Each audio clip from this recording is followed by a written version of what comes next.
Rich Appel, who was writing on Family Guy at the time, who was a former writer for The Simpsons and used to run King of the Hill, came to me with Mike Henry, who does the voice of Cleveland, and they had kind of bonded and they had developed a friendship, and they said, listen, we think it'd be cool to do this spin-off. And these are two people who creatively I respect immensely, and I said, yeah, I'd be stupid to say no. Yeah, let's try it. And it made sense to me because Quagmire, for example, is so despicable that I don't think he could sustain a spin-off. I think that for Quagmire to have that moment each week in a TV series where he says, boy, I've learned something. You know, I'll never do that again. It completely contrary to his character. He absolutely would do it again. And, you know, I just don't think people want to see that much date rape. It's impossible to run one animated show, let alone three. So the only way to do this is to let people who I trust kind of go with their vision of, of what a show should be. There's no way for me to run three animated shows at once. Family Guy is it's still so much fun. So it's fun kind of playing in that universe. So it is getting to the point where it's the same kind of put the card in the dinosaur's mouth every day.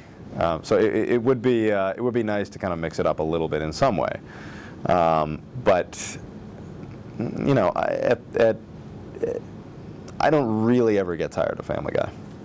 Well, animation fans and sci-fi fans are in many ways similar types of people. I mean, they just get very, very possessive and proprietary.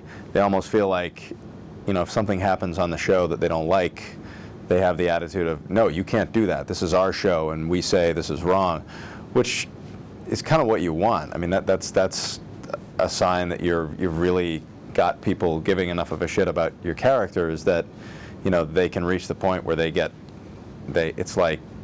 upset when you do something that they don't like. And I think that's a sign that, when you see that in Star Trek fans, you see that in X-Files fans, and you see it in Family Guy fans, certainly. Brian dates a 50-year-old woman. Stewie and Brian go to Russia with Chevy Chase and Dan Aykroyd, I told you that. And